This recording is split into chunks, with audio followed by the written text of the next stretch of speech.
¿Cómo llega una persona a nombrarse, a reconocerse, a saber que existe? Una persona no necesariamente llega a saber que existe. La noción de existencia es una noción de lenguaje y puede no producirse. De hecho, no siempre se produce de la misma manera. Por ahí lo damos por hecho, pero en verdad no es un hecho. La idea de que existimos está muy ligada a nuestra posibilidad de dialogar, de construir narración, de hacer historia. Nuestra vida es esencialmente historia y lo que un paciente cuenta en su sesión, el inconsciente de una persona está estructurada en términos de una historia. Cuando alguien habla acerca de sí mismo, lo que está contando es una historia que se articula en pasado, presente y futuro. Digo que no todos advienen a la noción de existencia, y eso implica que no todos tampoco advienen a la noción de no existencia, ya que la conciencia del morir implica la conciencia del existir. Solamente puedo preguntarme por la muerte en tanto advengo a la noción de que vivo, ya que si no soy consciente de que vivo, tampoco soy consciente de que muero, ya que si no soy consciente de un concepto que implica inicio, tampoco soy consciente del concepto que implica el fin. Todo lo que tiene un principio tiene un final. Claro, pero eso hay que aprenderlo. Y lo aprendemos cuando pasamos del autoerotismo al narcisismo. En la clase de hoy vamos a ver ese pasaje, que es central porque es el momento en el cual advenimos al campo de la existencia. Y aquí esto hay que destacarlo muy bien, porque claramente que el bebé existe, el niño existe mucho tiempo antes de reconocerse como una persona, mucho tiempo antes de identificarse a su propio nombre, pero esa existencia es una existencia del orden del ser, mientras que lo que empieza a pasar después de eso es una existencia con el yo, es una identificación a la propia imagen, al propio nombre. En la estructura del autismo, el autismo presenta algo muy interesante. No me voy a detener aquí ahora a hablar de cómo se genera el autismo, de por qué se produce, eso lo dejaremos para más adelante, pero tiene algo muy particular el autismo. En las personas autistas, la persona puede en alguna manera poner un off al plano mental y quedarse, para nosotros se quedan estas personas como tildadas, como frisadas. Uno podría ver que se queda así, o se queda viendo una rueda como gira, ¿no? O un cassette, todo lo que gira, o los ventiladores. Atraen mucho la atención de las personas que se enmarcan dentro de lo que se denomina espectro autista. Y en esas personas no se llega a producir lo que se produce en la mayoría de las personas, que es el pegoteo al propio nombre, a la propia identidad. Esta habilidad de poner en off la mente también conlleva una contra. Esa contra es que cuando ponen en on la mente o el plano del lenguaje, lo que ocurre es una estereotipia, entonces puede ser que repitan determinada palabra muchas veces. En fin, es muy interesante el autismo, pero lo que se produce esencialmente es que la identificación con el yo soy no adviene. ¿Qué implica el advenir al yo soy? Las veces pasadas ya lo pusimos con los ejemplos de cómo una frase, que puede ser una frase como yo sé que ese soy yo, en distintos idiomas, podemos notar que la posición del yo como sujeto es distinguida de la posición del yo como objeto. Entonces, el plano del sujeto está distinguido del plano del ego. El plano del ser está diferenciado del plano de mi objetivación como persona. Sé que esto es difícil de captar, pero es esencial captarlo. Es esencial captarlo porque esto está en el centro de la diferencia entre neurosis y psicosis, entre autismo y neurosis, entre esquizofrenia y paranoia también. Vimos que cuando un bebé llega al mundo, existe, pero no existe en el campo del símbolo. Por lo tanto, desde el plano, desde el punto de vista de la conciencia de un bebé, él es inmortal. De hecho, está mal dicho. No se puede decir que sea inmortal, porque para ser inmortal tengo que haber inscrito la noción de mortalidad. Lo inmortal es lo que no es mortal. Por lo tanto, tengo que haber advenido a entender o a saber o a ser consciente o a inscribir la noción de mortalidad. Mejor dicho aún, en un bebé no hay vida o muerte. No hay ninguna de las dos. Por lo tanto, ningún bebé se preocupa por la muerte. Porque para preocuparse por la muerte, primero tengo que existir. Es recién cuando empiezan a hablar que empiezan a preocuparse por la muerte. Pero esencialmente, en el primer momento, el bebé solo se va a preocupar por algo energéticamente más rudimentario, si se quiere. Está mal decirle rudimentario. No hay por qué decirle más rudimentario. Se va a preocupar. El bebé va a estar enganchado con la presencia o la ausencia del objeto que él identifica como el objeto que trae la paz, que trae la calma, como el objeto ante cuya visión se alivia.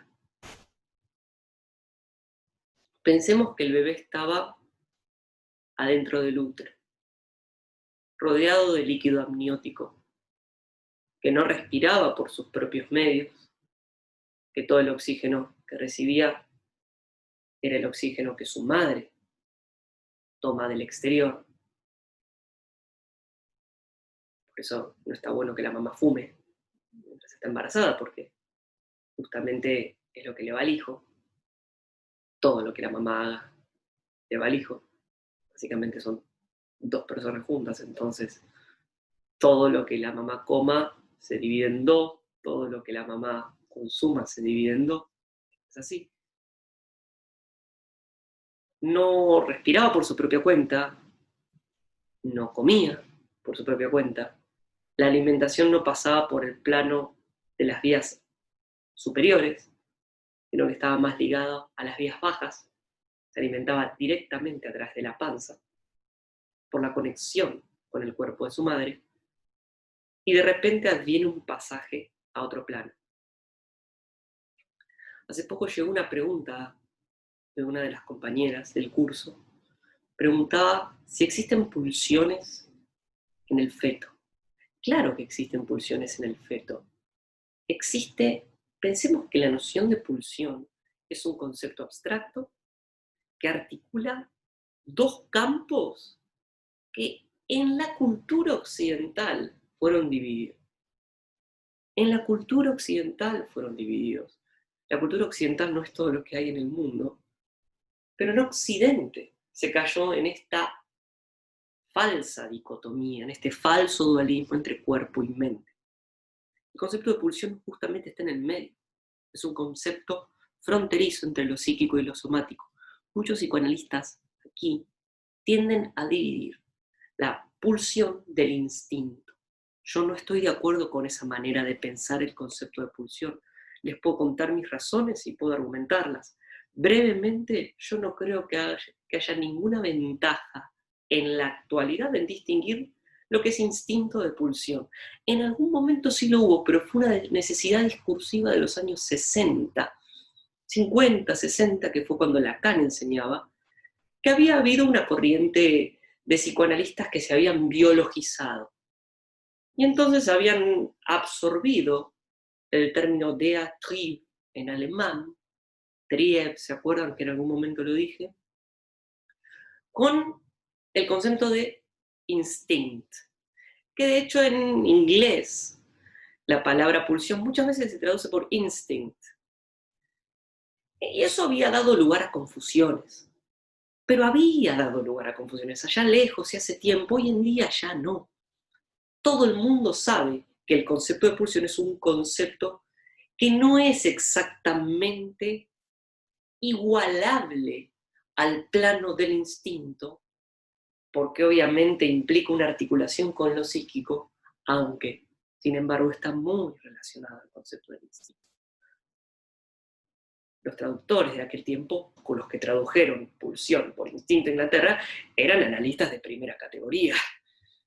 Y por alguna razón lo tradujeron. Que después eso se haya desvirtuado en pensarlo de otra manera es otra cuestión. Pero pulsión podemos encontrar en todo organismo vivo. Recordemos que la pulsión es simplemente el representante psíquico de una fuente de estímulos intrasomática en continuo fluir que le demanda a la vida anímica una tramitación, la tramitación de la cantidad de energía que parte del órgano. Perdón, tengo abierto el WhatsApp, lo voy a cerrar así, no me interrumpe. Lo podría poner en silencio, a ver, ya ahí lo cerré. Bien. Es entonces una demanda a la vida anímica para que la vida anímica descargue esta tendencia energética. Pero vida anímica es un concepto abstracto. ¿Qué es vida anímica? ¿Dónde está la vida anímica? ¿Dónde está localizada? Está localizada en las neuronas, está localizada en el corazón, está localizada en los chakras. No, no está localizada la vida anímica. Es un concepto, es un modelo teórico que implica que todo organismo vivo tiene que manejar cantidades energéticas que no están en reposo, sino que son susceptibles de aumento y descarga, de tensión y distensión. Una ameba, entonces, en ese sentido, tiene que hacer este trabajo. Es cierto, el concepto de trieb, que también en inglés puede ser traducido por tendency, por tendencias, es un concepto que remite más a lo humano, pero tranquilamente lo podemos usar en los animales, incluso en organismos unicelulares. De hecho, en alemán, Trieb no es un concepto duro. Se puede usar la palabra Trieb como un verbo, trieben, por ejemplo, algo que es pulsionante. Estos son algunos de los problemas del psicoanálisis argentino, que es un psicoanálisis de traducción. ¿Hay pulsión en un feto? ¿Cómo no va a haber pulsión en un feto? Independientemente de la semana. Esto, obviamente, como ven, empieza a pegar con todo el debate acerca de si hay vida, si no hay vida, en un lugar donde no me voy a meter, porque vida, no voy a decir que el coronavirus tiene vida, porque justamente no es un virus es un cacho de material genético que solo entrando en la célula adquiere o empieza a modificar el funcionamiento de la célula, pero una bacteria está viva. Sí, se reconoce como vida. Otra pregunta es todas las disquisiciones filosóficas acerca, por ejemplo, de una discusión que ahora no me voy a meter y no tengo interés en meterme y no viene al caso, que tiene que ver, por ejemplo, con las preguntas por el aborto. Por ejemplo, sobre qué implica eso. Y por favor, les digo, no nos metamos ahí, no nos desviemos por ahí. Bien, quedémonos con esto entonces. Hay pulsión, porque en tanto hay vida, hay que regular cantidades provenientes del exterior, hay que ingresarlas, porque justamente el concepto de vida es que ingresa algo que hace que la vida se siga reproduciendo. No hay vida cerrada. La vida siempre tiene que tener conexión con el exterior. El Außenwelt, el mundo externo, y el Innenwelt, el mundo interno. Entonces, todo organismo vivo que tenga una sola célula, una sola, tiene que tener vías de entrada y de salida. Tiene que tener vías por donde ingresa elementos y vías por donde egresa elementos, o funciones, como se decía en algún momento, incorporativas y funciones expulsivas. Entonces, en el organismo humano hay pulsión ya en la panza. El bebé crece en un medio intrauterino y de repente sale al plano aéreo. Pasa de un plano acuático a un plano aéreo, y eso es una gran conmoción. Un discípulo de Freud llamado Otto Rank publicó un texto muy importante, se los recomiendo, se llama Das Trauma der Geburt. Creo que era así el título, el trauma de nacimiento. Otto Rank postulaba, y esto Freud lo tomó, después Freud no tomó la forma en que Otto Rank ejercía el tratamiento, ejercía la clínica, ejercía el psicoanálisis, eso Freud no lo toma, pero sí toma, lo ve con muy buenos ojos, esta idea del trauma de nacimiento. El trauma de nacimiento implica una ruptura, si se quiere, de una forma de vida que de repente cambia por un evento hacia otra forma de vida. Y ese evento, que es el evento del nacimiento, es una tremenda conmoción de este ser, porque este ser venía con determinadas constantes, acompañado por determinadas constantes, y de repente abre las vías aéreas superiores. Al abrir las vías aéreas superiores, empieza a respirar por sus propios medios. Si nosotros vemos las crisis de angustia se parecen y se asemejan a nivel de la tonalidad física al trauma de nacimiento. La aceleración de la tasa cardiorrespiratoria, porque empiezan a funcionar todo el aparato respiratorio, y en eso el ser, este bebé, es invadido por una cantidad exorbitante de energía y estímulos que no llega a poder tramitar. Es decir, lo inundan, es muchísima la tensión y rompe lo que sería el grado de lo tolerable.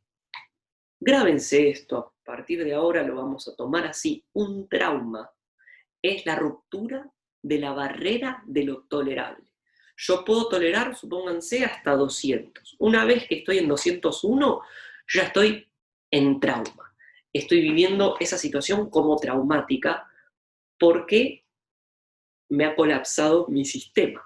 Estoy en un pico que me ha colapsado mi sistema y no doy abasto. Imagínense cómo de repente una inundación súbita y no doy abasto con los baldes para sacar el agua. Antiguamente se decía, se le quemaron los papeles, colapsa. Está detonado, se detona. Un bebé ni bien nace, está detonadísimo. ¿Por dónde intenta descargar? Intenta descargar a través del grito. Recuerden, los bebés no lloran, gritan. El cachorro humano grita. ¡Ah! ¡Ah! Se mueve para todos lados, trata de... ¿Por qué los movimientos en el bebé? ¿Qué trata de hacer? Trata de acomodar, ¿qué? Lo displacentero adentro. ¿Por dónde? Por donde puede. A través del esquema motor. Trata de descargar el displacer interno a través del esquema motor. Es lo que tiene a su disposición. Recordemos que un bebé no puede sostener la cabeza ni bien nace. A duras penas puede abrir los ojos. Nacer es doloroso. Comenzamos nuestra vida con dolor. El parto es doloroso. Nacer es doloroso. Creo que esto en algún momento lo dije, pero la idea de la infancia feliz en verdad es una idea que podríamos enmarcar con la figura literaria del tempus fugit, todo tiempo pasado fue mejor, la infancia dorada. En verdad, la primera infancia es dolorosa. Y ni hablar del nacimiento, es doloroso. Entonces, este ser está inundado de tensión. La tensión lo toma y no tiene vías de descargarlo. Y eso se vive de forma traumática. Es una cantidad exorbitante. Hasta que la teta llega y de repente eso que se había roto, eso doloroso, calma y baja. Recuerden, todo aumento de tensión implica displacer, toda disminución o descarga de tensión implica placer. Esa disminución de la tensión a través de la acción del mamar, aquí vienen las típicas preguntas, ¿qué pasa si no es la teta, si no pasa nada? A ver, bueno, no, perdón, no es que no pasa nada, sí pasa. Claro que pasa, no da lo mismo. Claro que no da lo mismo. Lo que no quiere decir que el pibe vaya a tener un problema para toda la vida porque no tome la teta. Puede no poder tomar la teta, la madre puede no dársela, puede no haber madre. Y no quiere decir que vaya a ser un chico infeliz o que esté traumado de por vida. Pero eso tampoco implica irse a la otra posición, que dice, no, no pasa nada, da lo mismo porque es una cuestión simbólica. No, no da lo mismo. Grábense esto también, nada da lo mismo. Nada da lo mismo. Entonces, puede ser una mamadera, puede ser la acción de la incubadora, no importa, pero va a haber algo que lo va a calmar. En ese calmar se va a inscribir la noción de una disminución de la tensión y por lo tanto un apego a esa disminución de tensión que se llama placer. El apego al placer viene desde el origen de la vida, ya viene desde antes, porque nuestros cuerpos mismos se regulan a partir de eso. Tratan de que la tensión quede más o menos siempre baja, lo que se denomina principio de constancia. Esa inscripción de ese momento es el momento en donde entonces aparece la teta. Y esto daba origen a esta primera gran etapa de la vida, que es la etapa que denominamos en términos amplios autoerotismo, y en donde se van a inscribir distintas pulsiones. La primera pulsión es la pulsión oral. Luego va a venir la pulsión invocante, la pulsión escópica, la pulsión sádico-anal. Creo que ya he hablado de cada una de ellas. Hago un breve repaso.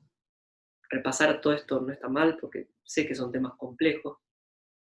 La pulsión oral es lo primero entonces que adviene. La noción de la teta es la calma y la paz, el orden del amor. La ausencia de la teta, en cambio, es la discordia, es la angustia. Cuando el bebé toma la teta, se duerme, ya lo vimos, se produce la succión al vacío, y cuando después despierta y aparece de nuevo la sensación displacentera, empieza a sonar la alarma de que quizás se puede volver a repetir un trauma. Alarma significa a las armas. Literalmente significa eso, es la etimología, lo busqué, creo que en otra clase lo había dicho, pero es eso. A las armas que viene el enemigo, a la defensa. Defendámonos. ¿De qué? Y que la tensión interna está aumentando y que puede llegar a un punto en que nos quiebre. Entonces, antes de eso, adviene la angustia. Anoten eso entonces. La angustia es una alarma. Mientras que el trauma es una ruptura súbita de lo que yo puedo tolerar. Dicho de otra manera, el trauma es la ruptura de la barrera de protección que me protege de los estímulos que pueden provenir de la afuera. Yo me tengo que poder proteger de los estímulos que vienen de la afuera. Si hace mucho frío, si hace mucho calor, tengo que tener una homeostasis. Mi temperatura tiene que tener cierta media. No puedo yo tener la temperatura del ambiente porque estoy muerto. Si yo, hoy hace 10 grados, yo tengo 10 grados en mi cuerpo, estoy muerto. Y si yo tengo un día de verano que hace 40 grados en mi cuerpo, estoy con una crisis de hipertermia, tengo fiebre de 40, o sea, puedo entrar en coma. Entonces tengo una barrera de protección antiestímulo del mundo externo. Ahora, ¿qué pasa si esa barrera es rota? ¿Qué pasa si es rota la barrera que divide el interior de mi exterior? Bueno, estoy en trauma, estoy siendo inundado por un estímulo proveniente de afuera. Eso es lo que se denomina terror. El terror es el efecto psíquico de una invasión sorpresiva, de una ruptura sorpresiva de la barrera de protección antiestímulo.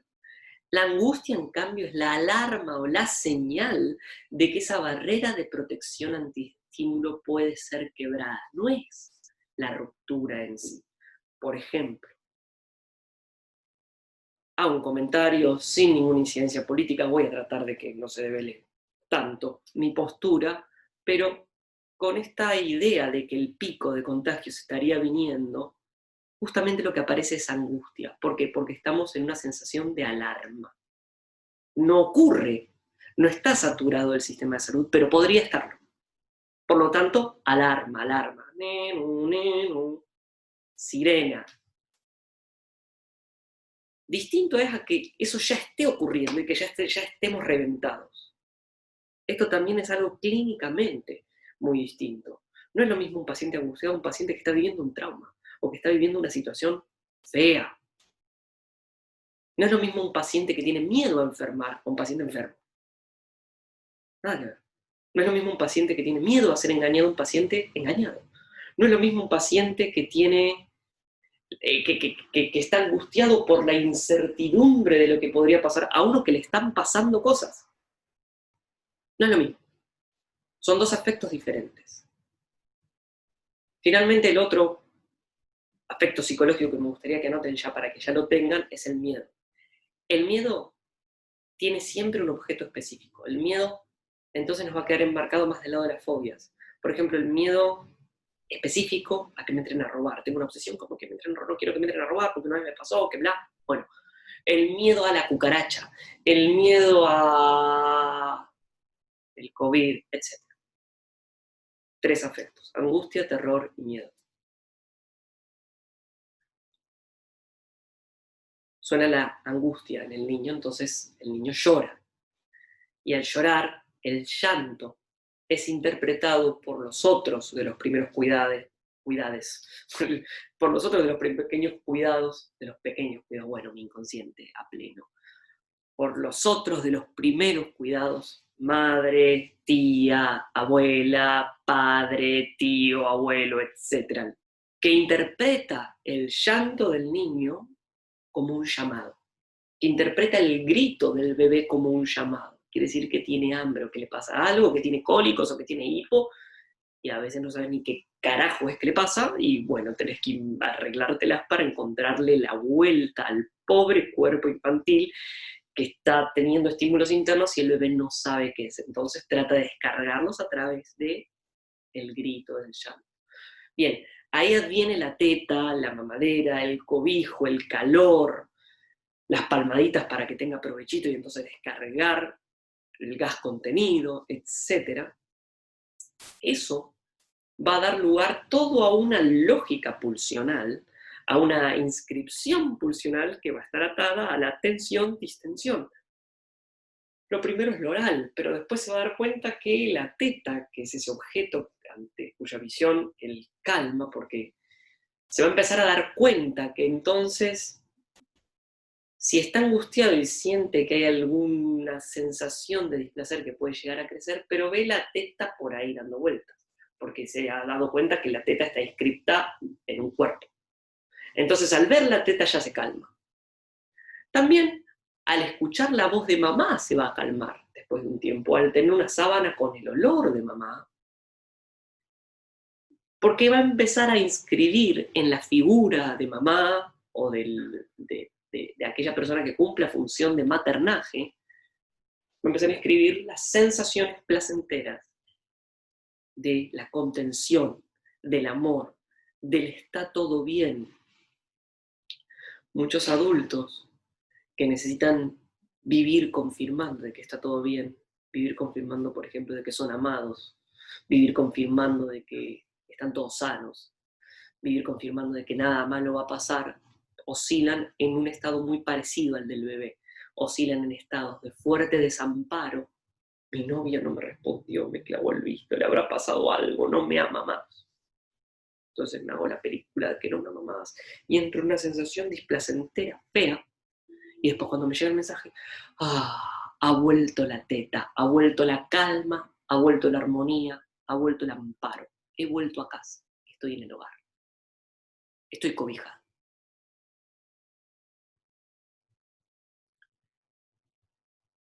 Pulsión oral, pulsión invocante que va a ser la voz propia, que el bebé va a empezar a entender, ok, esto termina llamando a mamá.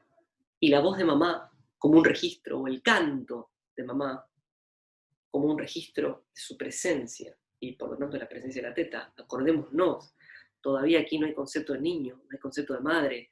Al bebé no le importa la cara de mamá, no la está viendo todavía, lo que le importa es la teta que lo calma.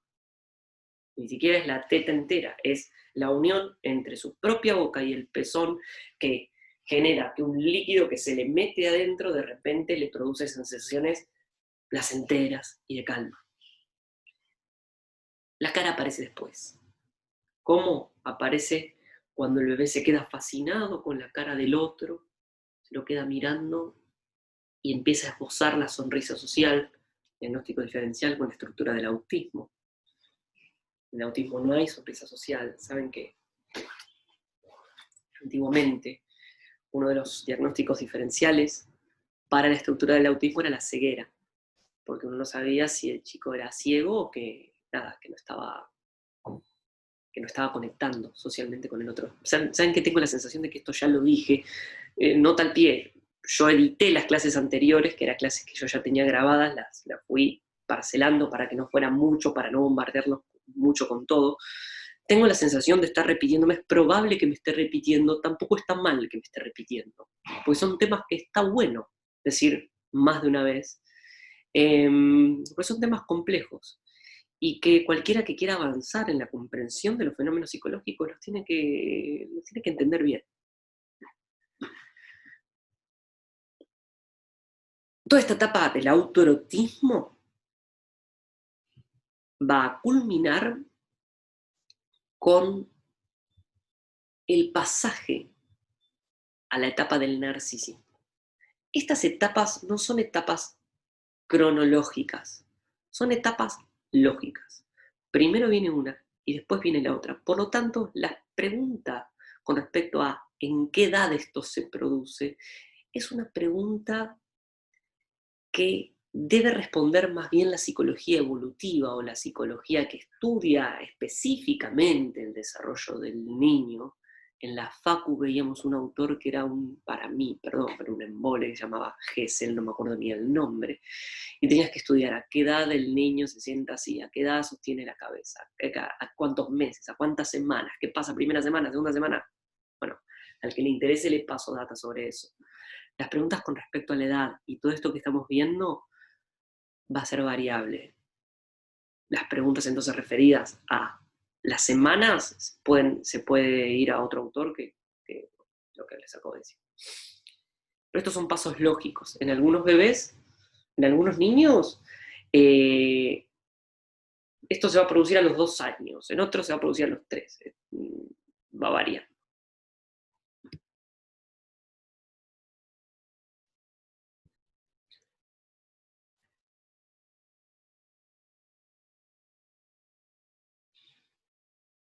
Toda la etapa del autoerotismo es la que antecede al narcisismo.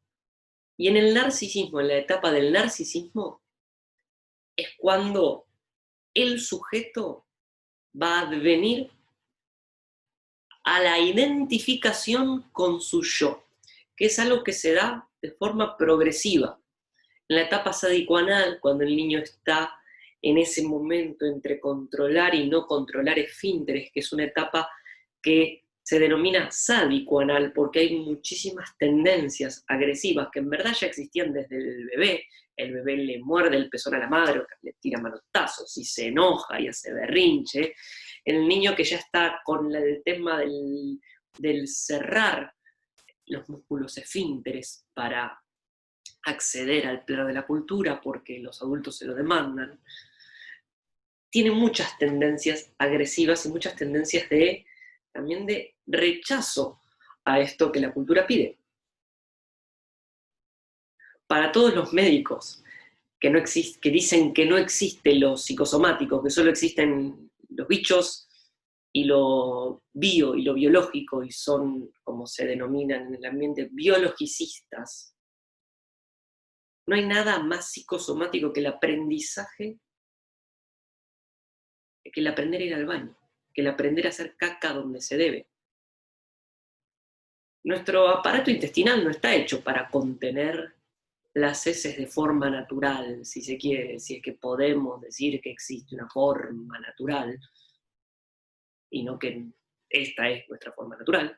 Pero bueno, como se dice generalmente, nuestro aparato intestinal está hecho para cuando esté lleno evacuar.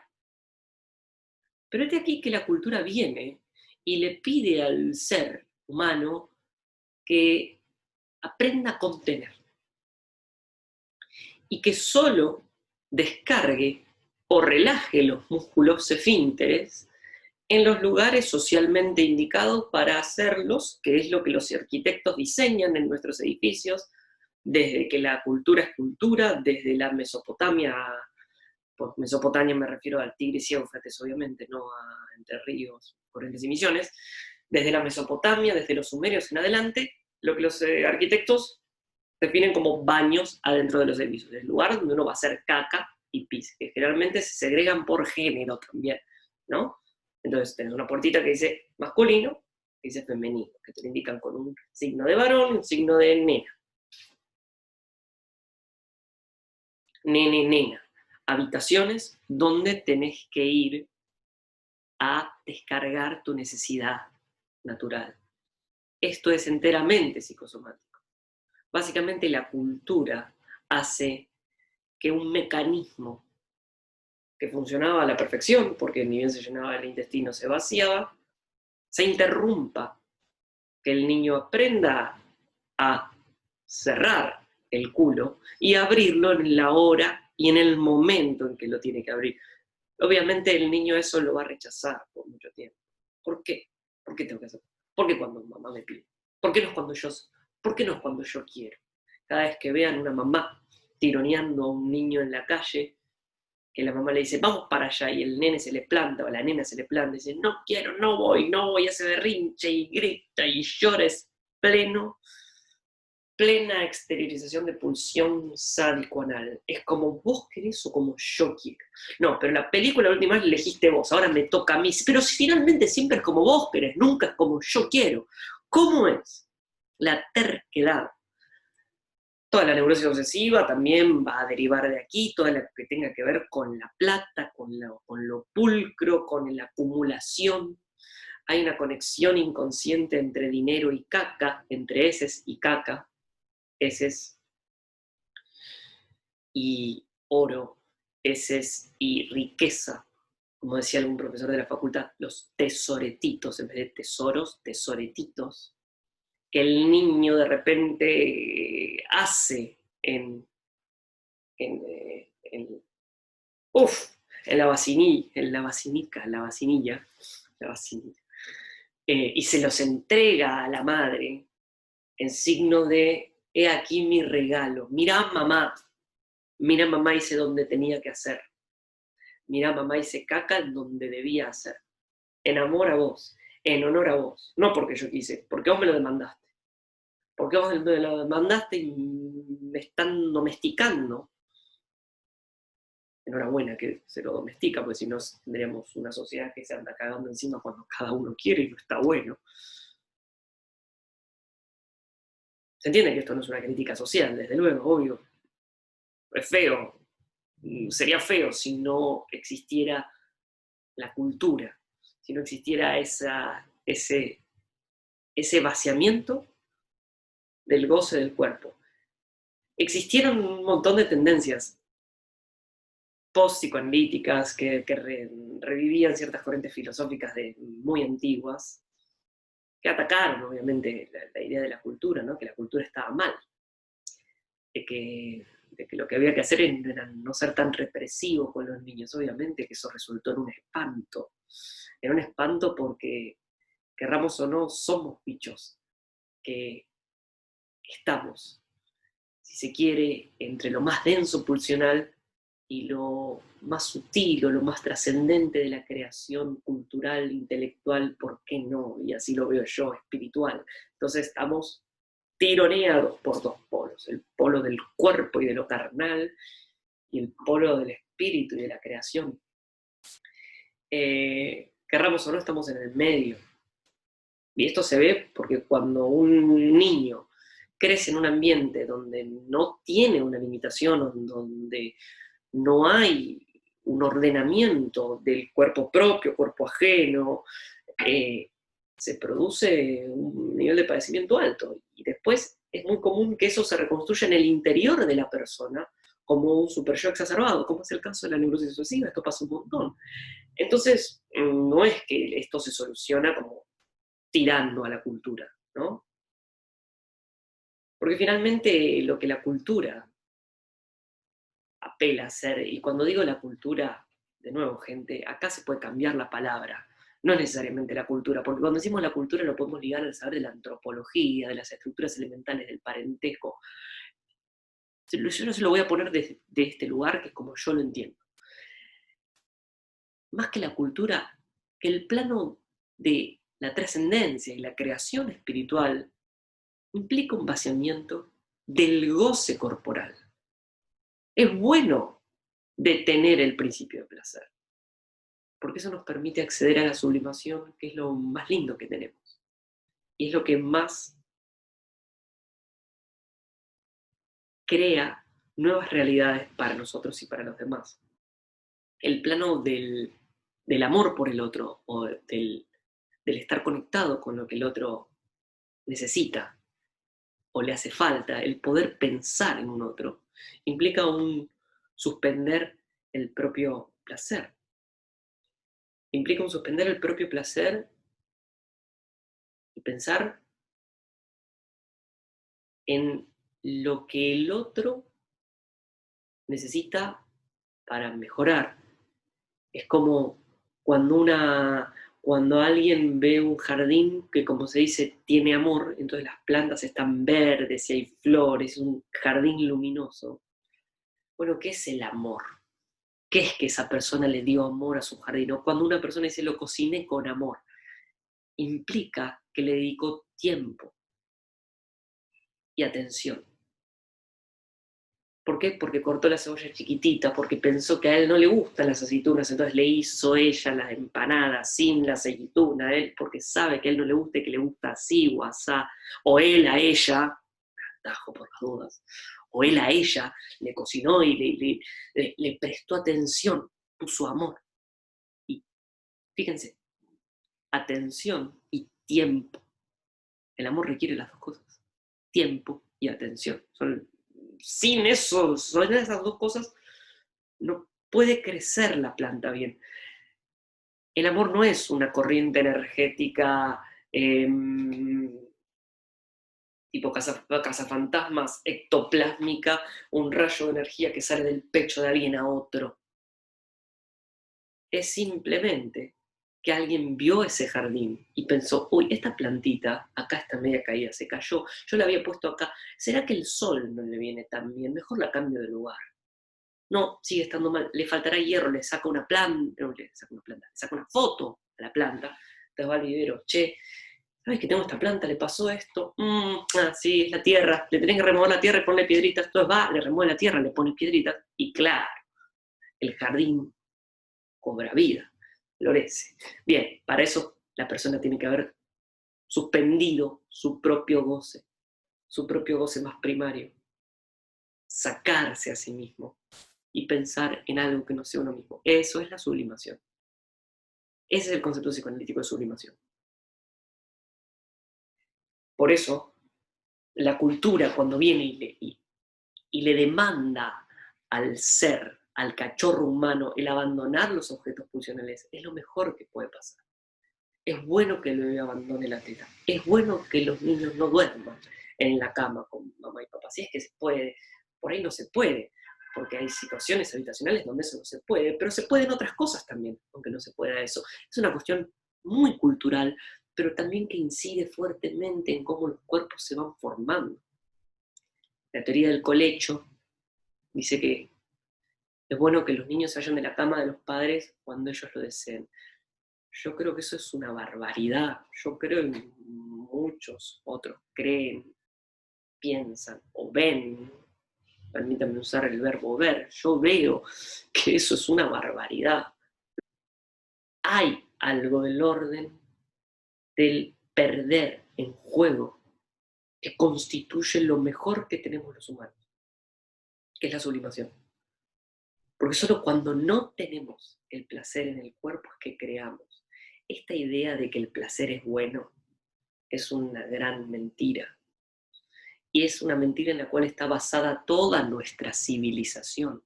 Si te da placer es bueno, hacelo. Claro, ¿qué pasa? Como veníamos de otras épocas en donde la represión era la ley, entonces, claro, estaba reprimido el placer. Entonces, el placer era pecaminoso. Entonces, ¿qué pasó? Nos quitamos las vestiduras, nos quitamos las cadenas. En mayo del 68, el movimiento hippie, ¿qué hacían? Quitarse las cadenas, que creían que sacándose la represión de encima, la sociedad de encima, la cultura de encima, iban a llegar a la felicidad. Obviamente que los orientales todo este tiempo vieron todo ese movimiento con la mejor de las compasiones, entendiendo el proceso que los niños estos occidentales estaban haciendo. Es una forma de decir, obviamente, ¿no? Me estoy poniendo en esos términos, no es así, de ninguna manera, esto es algo inherentemente humano, no es no Oriente-Occidente.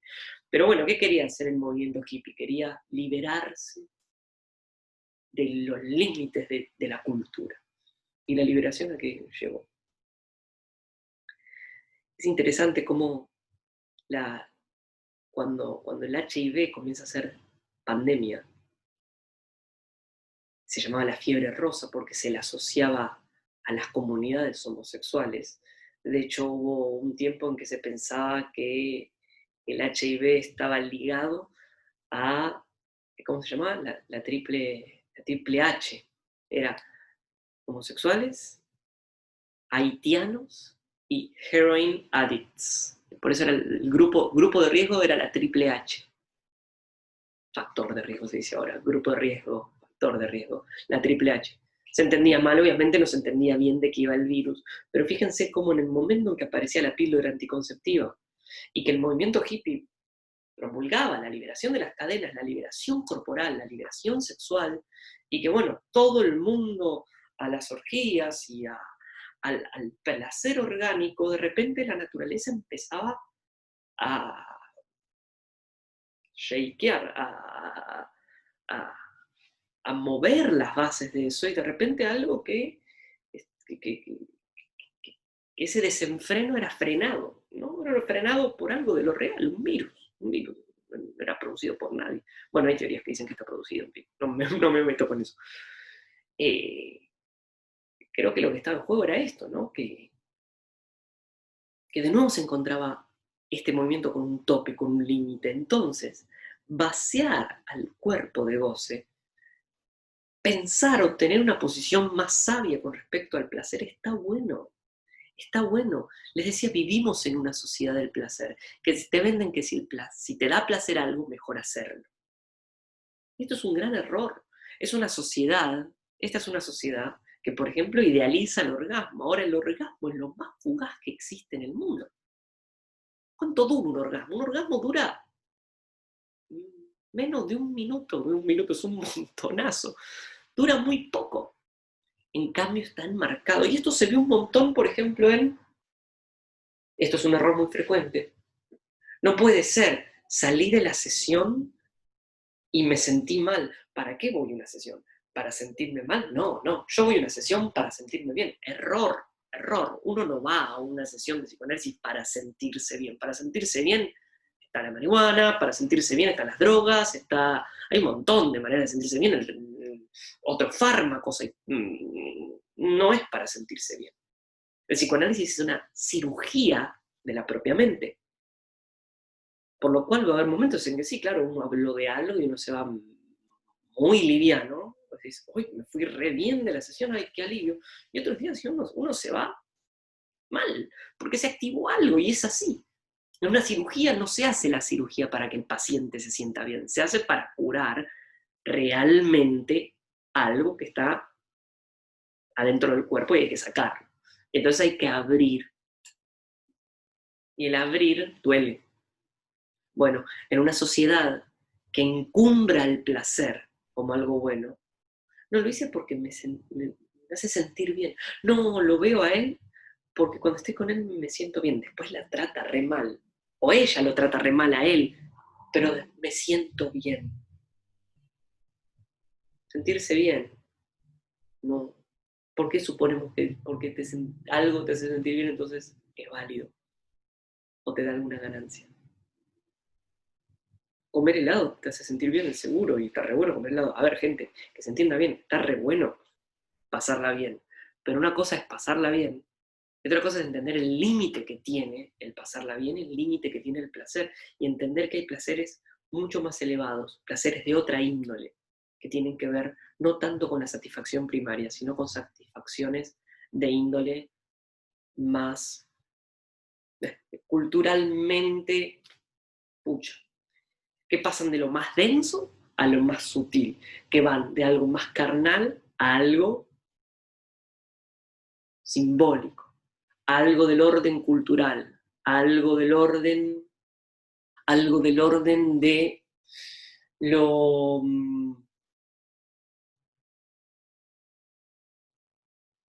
lo trascendente, de lo que me sirve a mí y de lo que le sirve a otro. Cuando yo como helado no estoy sirviéndole bien al otro. En cambio, si yo estoy trabajando en el arte para el cual mi pulsión me armó y sublimé y soy cirujano y ejerzo eso, salvo a alguien, le hago un bien a alguien.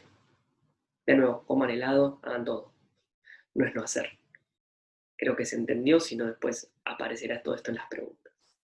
Bien, el niño va a pasar del autoerotismo al narcisismo y en eso se va a encontrar con que la cultura empieza a demandarle que abandone el goce corporal. A medida que va pasando este proceso, va a ir gestándose fuertemente la identidad, el nombre. Va a venir a identificarse con el nombre que le han asignado. Vamos ahora a empezar a trabajar con algunos gráficos que nos van a ordenar lo que ya vimos y también nos van a servir como un soporte visual para ir ubicando nuevos conceptos. El primer cuadro gráfico que les voy a presentar hoy es este. No se preocupen porque ven eso y van a ver que parece que no se entiende nada. Yo les voy a presentar una versión simplificada, la célula elemental de este gráfico, que es un gráfico que, mal llamado esquema lambda hoy en día en psicoanálisis, es un gráfico que introduce la enseñanza de Lacan en determinado momento de su obra y que articula algunas dimensiones que nosotros ya hemos visto y que por eso me gustaría que lo veamos juntos.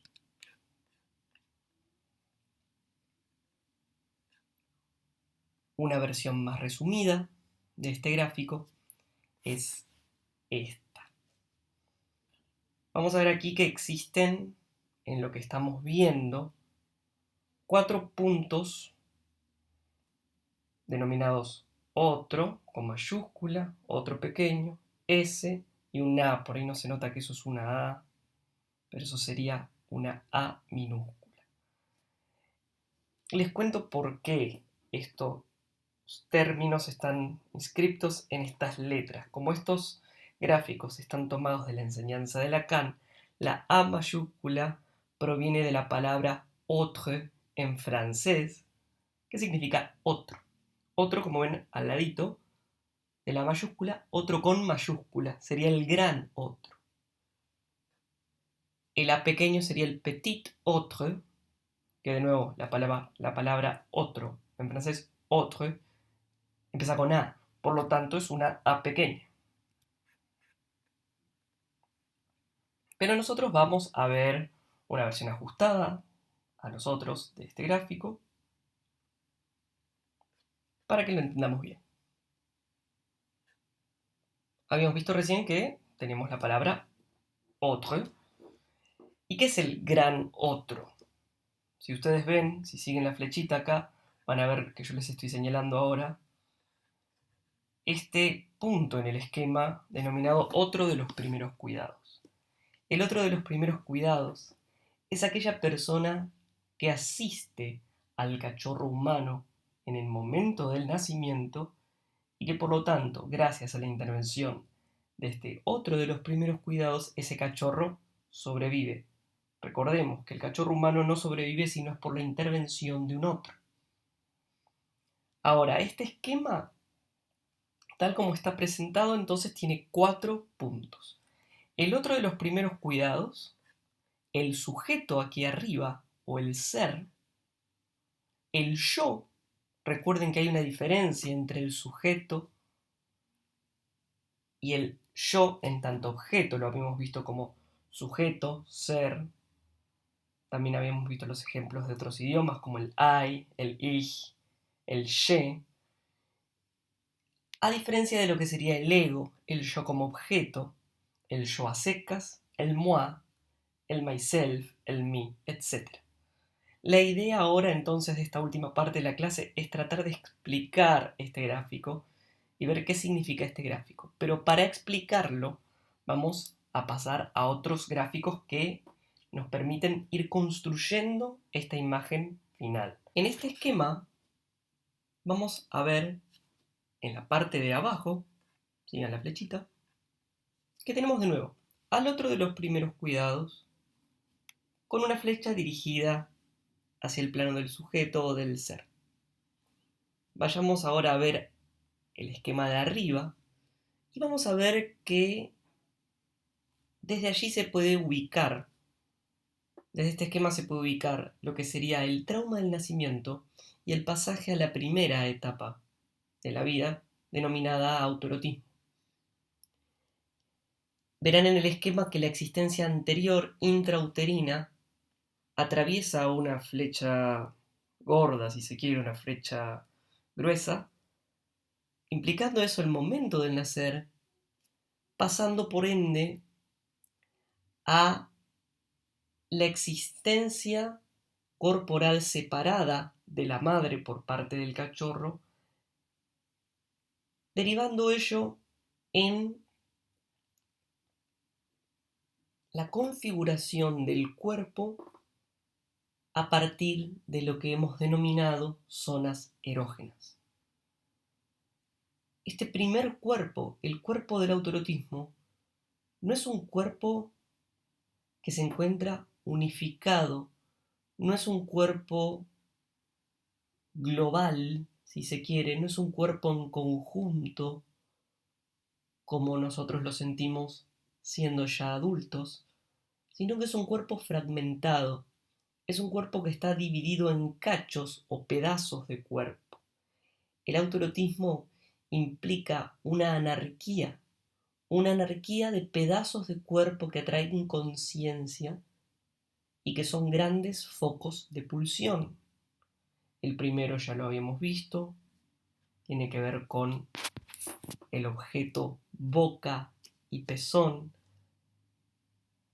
la pulsión oral, que se inscribe en una determinada parte del cuerpo específica, que no se puede decir que es cuerpo propio y cuerpo ajeno, porque no hay bebé, no hay madre para el niño, para el bebé en esta etapa no existe la cara de mamá, no existe la gestalt, la configuración, la imagen, la nocia, se me sale decir, en verdad creo que neurológicamente sería incorrecto nombrarlo así, pero la configuración gestáltica de la imagen de la propia madre todavía no existe.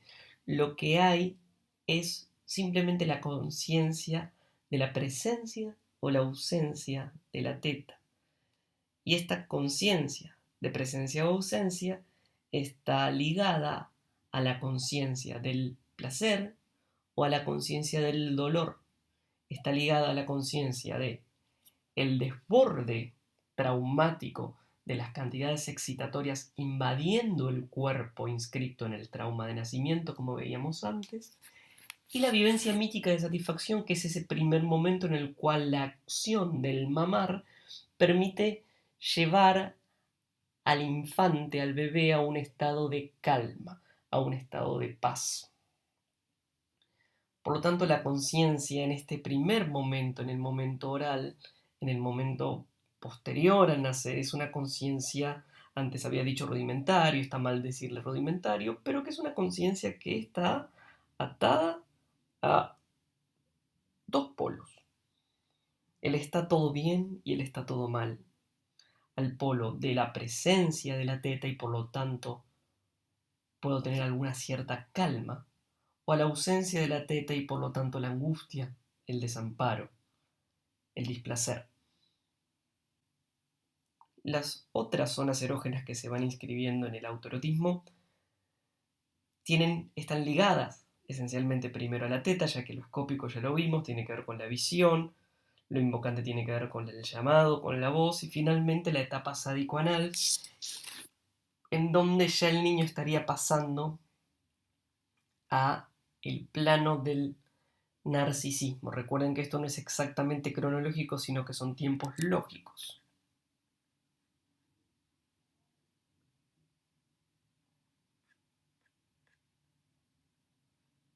Si ahora vamos a esta imagen, vamos a ver que ya tenemos inscritos los dos momentos. Si nos paramos en el momento número 2 o segundo, como vemos aquí, vamos a ver que estamos en el momento del narcisismo. Y en ese momento ya existe un yo. Como verán, aquí está la palabra yo, y esto implica que ya tenemos un ser que se ha identificado a su propia identidad, que ha configurado o ha comenzado a configurar su identidad. Si mal no recuerdo, en la página, ya se los confirmo ya, sí, en la página 39 de la ficha de cátedra de psicopatología, que es el material que tienen para esta clase, van a encontrar este concepto desarrollado, que es el concepto de identificación. La identificación es el nuevo acto psíquico que se produce para pasar del autoerotismo al narcisismo. El pasaje de una etapa en donde hay una satisfacción anárquica de pulsiones parciales, un cuerpo fragmentado en el cual no hay madre, no hay niño, sino que hay teta, hay boca, hay mirada, hay voz, pero no hay una totalidad, no hay una configuración gestáltica. Ya cuando estamos en la etapa sádico-anal empieza ya a haber una configuración un poco más acabada, en verdad. De nuevo, lo sádico-anal estaría ya más del lado, más pasando, si se quiere, al narcisismo, que en el autoerotismo. Sin embargo, a título explicativo nos sirve este esquema tal como lo tenemos. Para pensar el autoerotismo tenemos que pensar en un cuadro de Dalí. Si tienen en mente algún cuadro de Dalí, son muy comunes en los cuadros de Dalí partes de cuerpo desplegadas por el espacio. Entonces uno puede ver una boca, un pie, un pene, una caca, una teta, una fragmentación. Esa fragmentación corporal va a ser esencial para entender los fenómenos de la psicosis, en especial de la esquizofrenia y en alguna medida también de la paranoia, aunque la paranoia la vamos a explicar más bien a partir del narcisismo. En el brote esquizofrénico va a haber un retorno a esta primera etapa del autoerotismo. No los quiero marear ahora, pero ya lo veremos en algún momento en la materia de psicopatología dentro de 2 cuatrimestres. Pero va a haber un retorno al autoerotismo y va a haber una caída, un desarme, un desencadenamiento de la estructura yoica, del yo que vemos aquí en la fase número 2, que denominamos narcisismo. ¿Qué pasa del autoerotismo al narcisismo? Se atraviesa una etapa, de una etapa a la otra, a través de un nuevo acto psíquico llamado identificación. ¿La identificación a qué? La identificación del sujeto a su propio nombre, a su propia imagen, a su propia identidad. Es lo que permite ver mi cara en un espejo y decir, esa es mi cara. Escuchar mi voz, y aunque me suene rara, que ay, qué rara suena mi voz, decir, esa es mi voz. Reconocerme como existente. La existencia solo se va a producir en el momento número 2. No es que no exista el bebé en el momento número 1, claro que existe, pero la conciencia de existencia solo aparece en el momento número 2. Es allí donde se configura el yo o el ego. Y como ven en este esquema van a ver que el yo o el ego liga o hace un conjunto con las zonas que antes estaban dispersas o anárquicas. Aparece una constitución nacional, se inscribe una nueva totalidad que va a ligar o a suturar, si se quiere, me sale la palabra, a tender un puente. Ligar viene de pegar una cosa con la otra, ¿no? Ligar es pegar. Un puente conecta una orilla con otra. Un pontífice es alguien que tiende puentes. El narcisismo es un pontífice. El narcisismo viene a inscribir a estas provincias oral, escópica, invocante, sádico, anal, todo en un conjunto denominado Alejandro, Fernando, Pablo, etc. Esa identidad va atada a la capacidad del niño de contar historias. La identificación también puede ser correspondida con la etapa del monólogo infantil, este momento en el cual los niños hablan hasta por los codos, que ya lo vimos, y que tiene que ver con la narración. La narración esencialmente ata, liga, da un punto, es como un nudo. ¿Y qué es lo que anuda? Anoten esa palabra, estamos hablando de un anudamiento. ¿Qué es lo que anuda? Lo que anuda son planos de existencia. Anoten estos tres. La conciencia corporal, que hasta entonces era una conciencia fragmentada, ahora va a devenir integrada. La conciencia corporal, la conciencia espacial, es decir, el movimiento del cuerpo en el espacio que me rodea, la construcción o la noción de un espacio externo y un espacio interno, separado por ese borde denominado piel, inscribiendo entonces mi identidad adentro, mi no identidad afuera. A veces en los fenómenos esquizofrénicos es muy común escuchar cómo una persona se le desata el cuerpo, se le desata el orden corporal y por ahí uno pasa a 5 metros de la persona y la persona grita, ¡ay, me pisaste! ¿Por qué? Porque no existe esta atadura o este anudamiento, hay un desanudamiento, ya lo veremos mejor. Entonces tenemos la conciencia corporal, la conciencia espacial y la conciencia temporal. Esto puede parecer muy loco y a nosotros por ahí nos resulta loco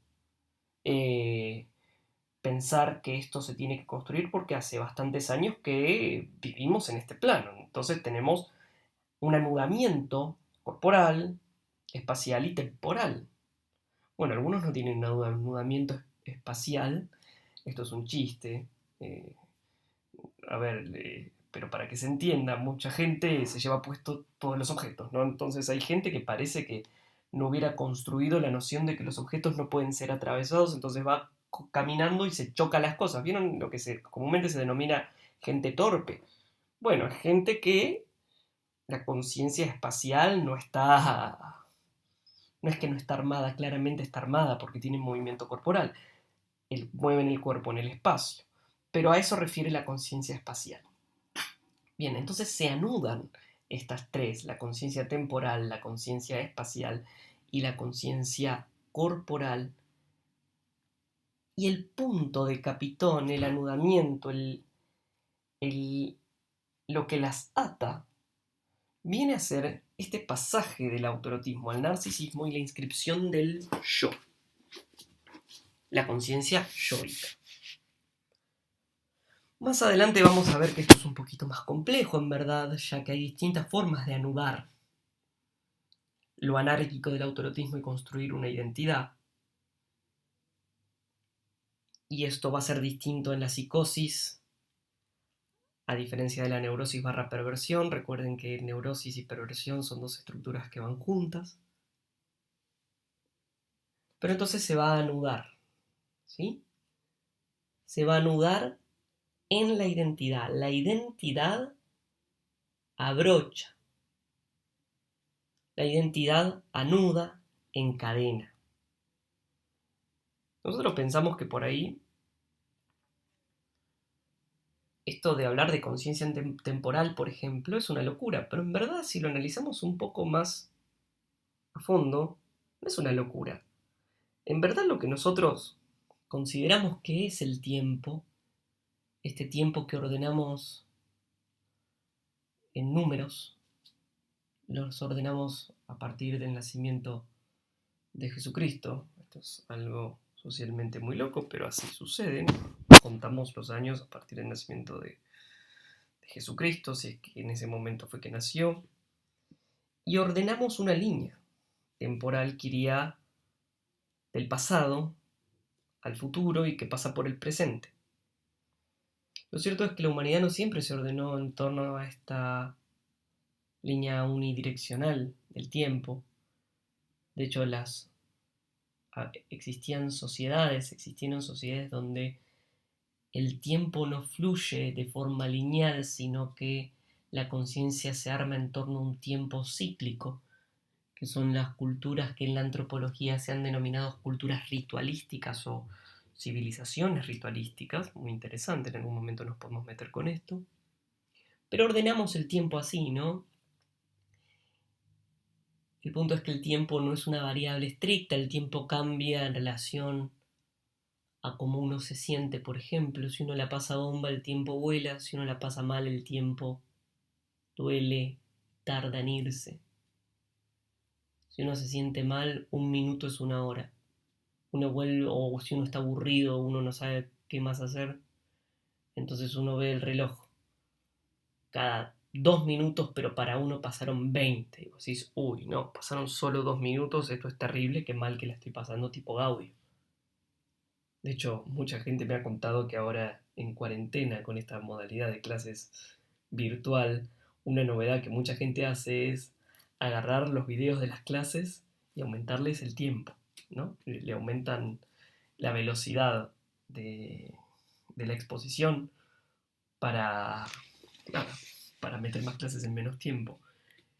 El tiempo es algo entonces que tengo que inscribir, y que el niño en este momento, cuando está conformando su narcisismo, conformando su yo, arma las preguntas que ya hemos visto que arma. Ah, entonces yo estaba, ¿y dónde estaba antes de nacer? Ah, estaba en tu panza, ok. ¿Y después dónde voy a estar? Mamá, vos estuviste siempre.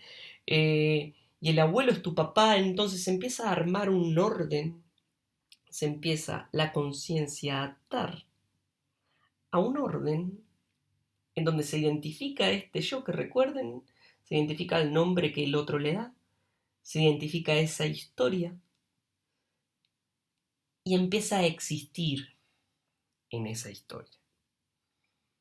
Vean acá abajo que van a ver nuevamente el primer esquemita que habíamos visto. En el autoerotismo todavía solo tenemos al gran otro de los primeros cuidados y al sujeto o al ser. No existe el yo todavía, no hay identidad, no hay yo soy Carlitos. La identidad recién empieza a existir en el narcisismo. Ahora, ¿qué ocurre?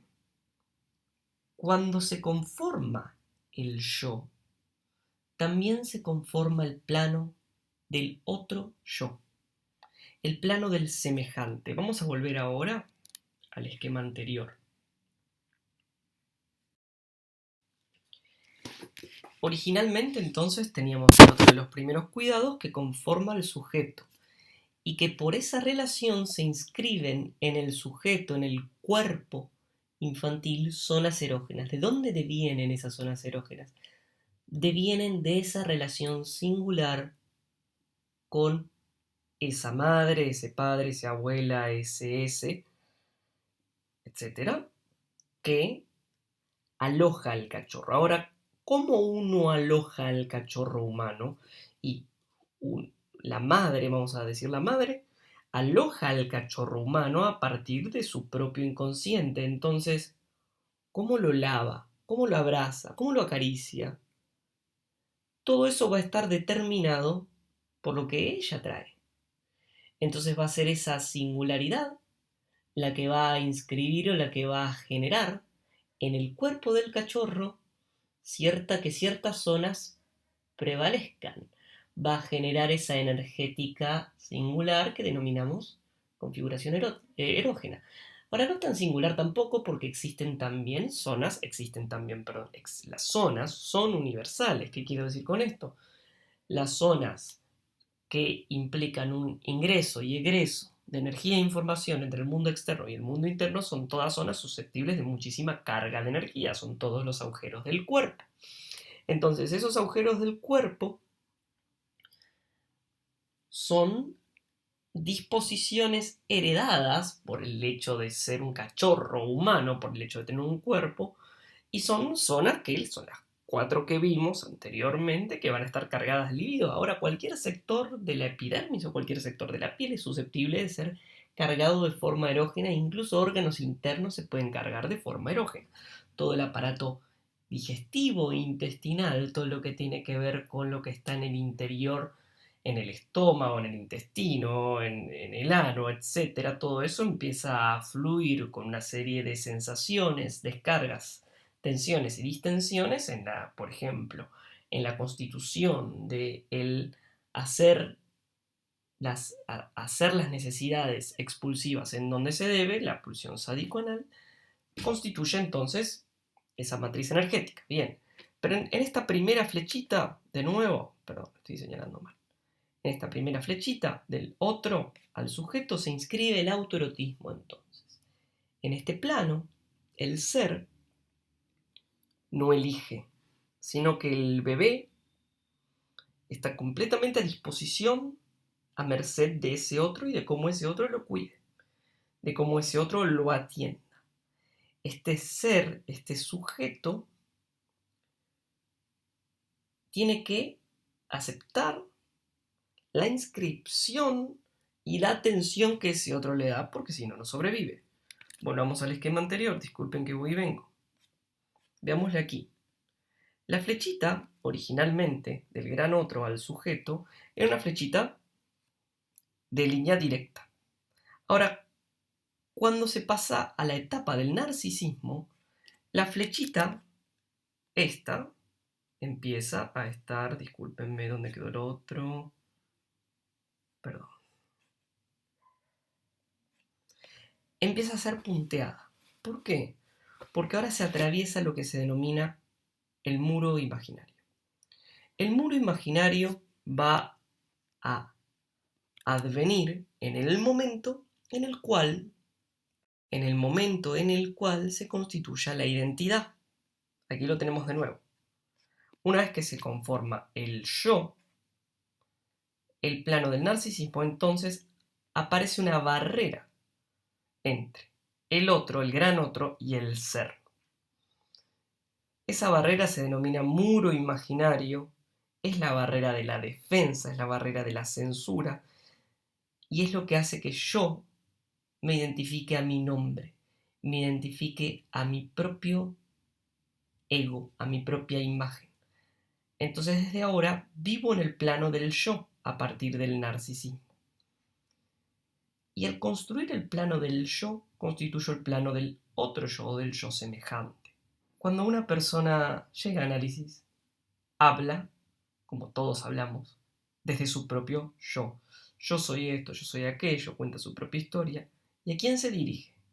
Se dirige al que tiene enfrente, a ese otro yo o a ese yo semejante.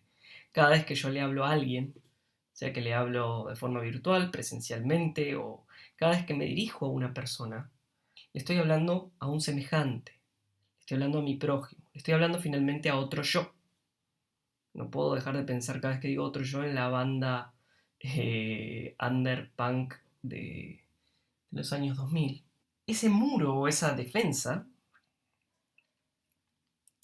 va a ser de barrera a lo que era originalmente algo brutal. ¿Qué era lo brutal? Que el sujeto es un efecto, vive, existe por la acción de ese otro que marca su cuerpo. A partir de la próxima vamos a retomar desde aquí. No se preocupen, porque esto lleva tiempo entenderlo, entonces no hay que ponerse mal si uno no entiende automáticamente todo. De a poquito se va a ir construyendo el conocimiento y entender esto es la clave y la llave para entender todas las diferencias entre neurosis, psicosis y perversión. Espero que estén muy bien y nos veremos pronto.